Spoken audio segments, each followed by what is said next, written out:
Hi hello, ಇವತ್ತಿನ ವಿಡಿಯೋದಲ್ಲಿ ಮಾವಿನ ಹಣ್ಣಿನ ಸಾಸಿವೆಯನ್ನು ಮಾಡ್ತಾ ಇದ್ದೀನಿ. ಇಲ್ಲಿ ನಾನು ಹುಳಿ ಸಿಹಿ ಮಿಕ್ಸ್ ಇರುವ ಮಾವಿನ ಹಣ್ಣನ್ನು ತಗೊಂಡಿದ್ದೀನಿ.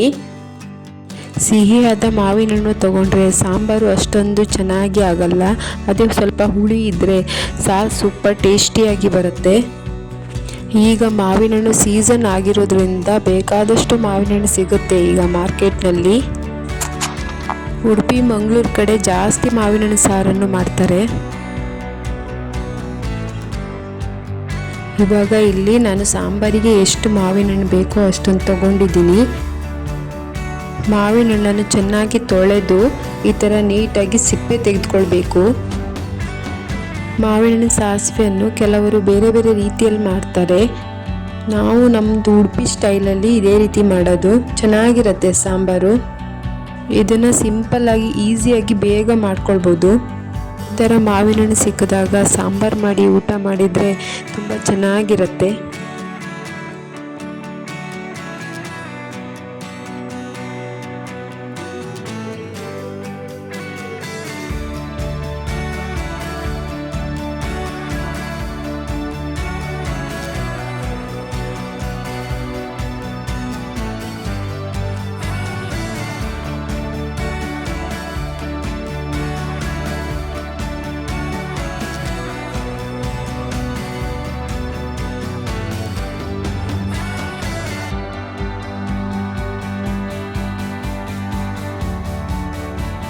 ಎಲ್ಲ ಮಾವಿನ ಹಣ್ಣನ್ನು ನೀಟಾಗಿ ಸಿಪ್ಪೆ ತೆಗೆದು ಈ ಥರ ಇಟ್ಕೊಂಡಿದ್ದೀನಿ.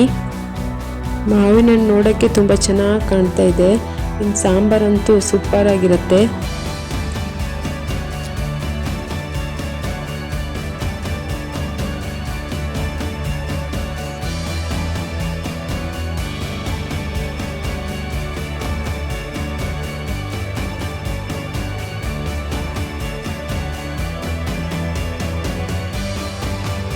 ಇವಾಗ ಸಾಂಬಾರು ರೆಡಿ ಮಾಡೋಣ. ಒಂದು ಕಡಾಯಿಗೆ ಸ್ವಲ್ಪ ಕೊಕೊನೆಟ್ ಆಯಿಲನ್ನು ಹಾಕ್ತಿದ್ದೀನಿ. ಅದಕ್ಕೆ ಸ್ವಲ್ಪ ಸಾಸಿವೆ, ಉದ್ದಿನಬೇಳೆ,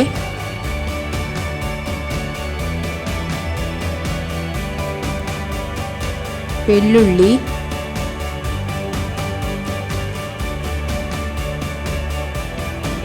ಸ್ವಲ್ಪ ಕರಿಬೇವು ಹಾಕಿ ಫ್ರೈ ಮಾಡ್ಕೊಳ್ಬೇಕು.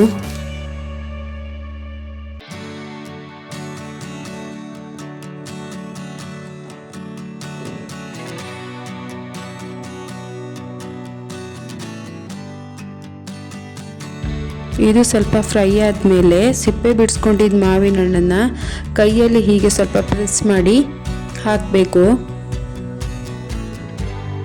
ಈ ಥರ ಮಾಡೋದ್ರಿಂದ ಅದರ ರಸ ಸ್ವಲ್ಪ ಬಿಟ್ಕೊಳ್ಳುತ್ತೆ. ಸಾಂಬಾರು ತುಂಬ ಟೇಸ್ಟಿಯಾಗಿ ಬರುತ್ತೆ.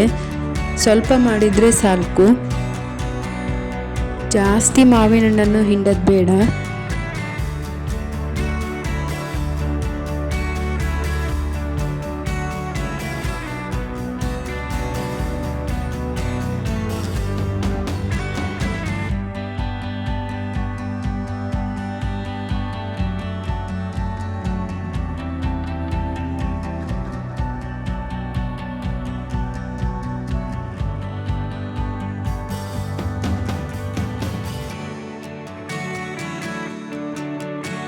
ಎಲ್ಲ ಮಾವಿನ ಹಣ್ಣು ಹಾಕ್ಕೊಂಡಿದ್ದೀನಿ ಇವಾಗ ಫ್ರೈ ಮಾಡಲಿಕ್ಕೆ. ಸ್ವಲ್ಪ ಈ ಥರ ಮಿಕ್ಸ್ ಮಾಡ್ಕೊಂಡಿದ್ರೆ ಆಯಿತು, ಇಲ್ಲಾಂದರೆ ಸ್ವಲ್ಪ ತಳ ಹಿಡಿತದೆ ಅದು.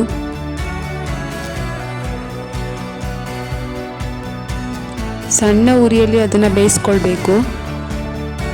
ಇವಾಗ ಸಾಂಬಾರು ರುಚಿಗೆ ಎಷ್ಟು ಬೆಲ್ಲ ಬೇಕೋ ಅಷ್ಟು ಬೆಲ್ಲ ಹಾಕ್ಕೊಂಡಿದ್ದೀನಿ. ಚಿಕ್ಕ ಕಪ್ಪಲ್ಲಿ 1 ಕಪ್ ಆಗೋಷ್ಟು ಬೆಲ್ಲ ಹಾಕಿದ್ದೀನಿ. ಇದು ಸ್ವಲ್ಪ ಹುಳಿ ಇರೋದರಿಂದ ಸ್ವಲ್ಪ ಜಾಸ್ತಿನೇ ಬೆಲ್ಲ ಹಾಕ್ಕೊಳ್ಬೇಕು. 2 ಸ್ಪೂನು ಉಪ್ಪು ಹಾಕ್ಕೊಳ್ತಾ ಇದ್ದೀನಿ. ಇವಾಗ ನೀಟಾಗಿ ಮಿಕ್ಸ್ ಮಾಡಿ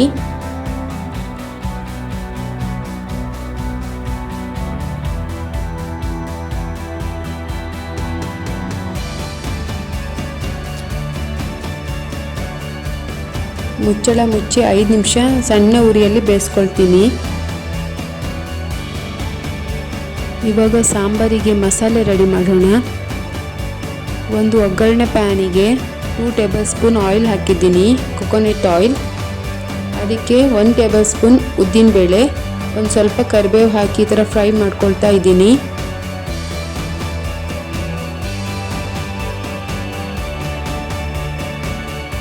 ಈ ಥರ ಫ್ರೈ ಮಾಡಿ ಅರಿಯುವಾಗ ಇದನ್ನು ಹಾಕಿದರೆ ಸಾರು ಇನ್ನೂ ಟೇಸ್ಟಿಯಾಗಿ ಬರುತ್ತೆ. ನೋಡಿ ಇವಾಗ ಫ್ರೈ ಆಗಿದೆ. ಒಂದು ಮಿಕ್ಸಿ ಜಾರಿಗೆ ಒಂದು ದೊಡ್ಡ ಕಪ್ಪಲ್ಲಿ 1 ಕಪ್ ಆಗುವಷ್ಟು ಫ್ರೆಶ್ ತೆಂಗಿನಕಾಯಿ ತುರಿಯನ್ನು ಹಾಕ್ತಾ ಇದ್ದೀನಿ. 2 ಟೇಬಲ್ ಸ್ಪೂನ್ ಸಾಸಿವೆ ಹಾಕ್ತಾ ಇದ್ದೀನಿ. ಇದನ್ನು ಫ್ರೈ ಮಾಡಿಲ್ಲ, ಹಸಿದಾಗಿನೇ ಹಾಕಿದ್ದೀನಿ. ಹಾಗೆ 1 ಟೇಬಲ್ ಸ್ಪೂನ್ ಆಗುವಷ್ಟು ಧನಿಯಾ, 1/2 ಟೇಬಲ್ ಸ್ಪೂನ್ ಜೀರಿಗೆ, ಅದು ಯಾವುದನ್ನು ಫ್ರೈ ಮಾಡಿಲ್ಲ, ಹಸಿಯಾಗಿ ಹಾಕಿರೋದು. ಇವಾಗ ಫ್ರೈ ಮಾಡಿ ಇಟ್ಕೊಂಡಂತಹ ಉದ್ದಿನಬೇಳೆ ಮತ್ತು ಕರಿಬೇವನ್ನು ಹಾಕ್ತಾ ಇದ್ದೀನಿ.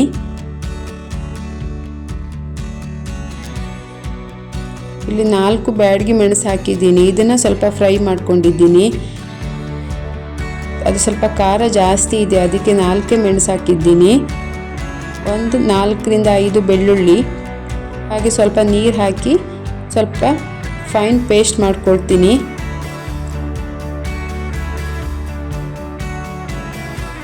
ಇವಾಗ ಮಾವಿನ ಹಣ್ಣು ಬೆಂದಿದೆ.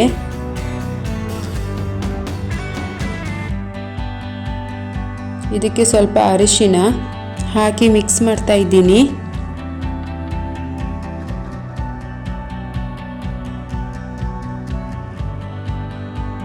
ಮಾವಿನ ಹಣ್ಣು ಸರಿಯಾಗಿ ಬೆಂದಿದೆ, ರಸ ಎಲ್ಲ ಬಿಟ್ಕೊಂಡಿದೆ.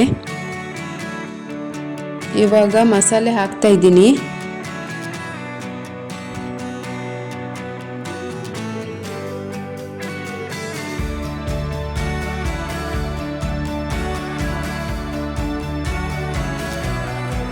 ಸರಿಯಾಗಿ ಮಿಕ್ಸ್ ಮಾಡ್ಕೊಳ್ಬೇಕು. ಈ ಥರ ನಿಮಗೆ ನೀರು ಬೇಕಿದ್ದರೆ ಸ್ವಲ್ಪ ಆ್ಯಡ್ ಮಾಡ್ಕೊಳ್ಬೋದು. ಸಾಂಬಾರು ತಣ್ಣಗಾದ ಮೇಲೆ ಇನ್ನೂ ಸ್ವಲ್ಪ ದಪ್ಪವಾಗುತ್ತೆ ಅದು.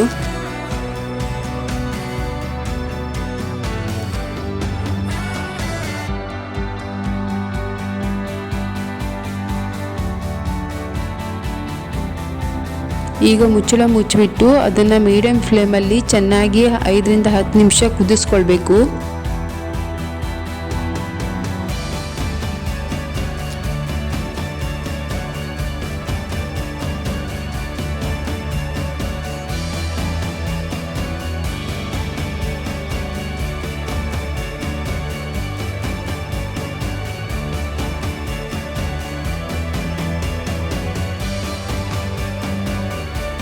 ಮಧ್ಯೆ ಮಧ್ಯೆ ಸ್ವಲ್ಪ ಮಗ್ಚುತ್ತಾ ಇರಬೇಕು, ಇಲ್ಲಾಂದರೆ ತಳ ಹಿಡಿತದೆ ಅದು.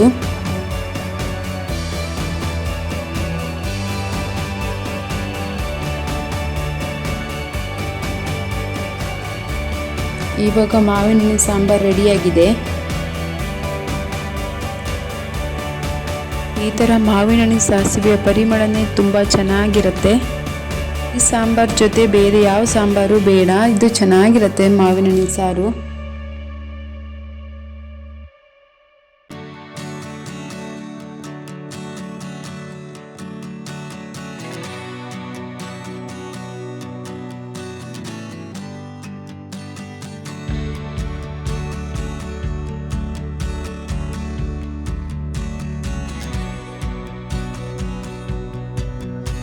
ಈ ಥರ ಮಾವಿನ ಹಣ್ಣು ಸಿಕ್ಕಿದ್ರೆ ಒಮ್ಮೆ ಈ ಥರ ಟ್ರೈ ಮಾಡಿ ನೋಡಿ.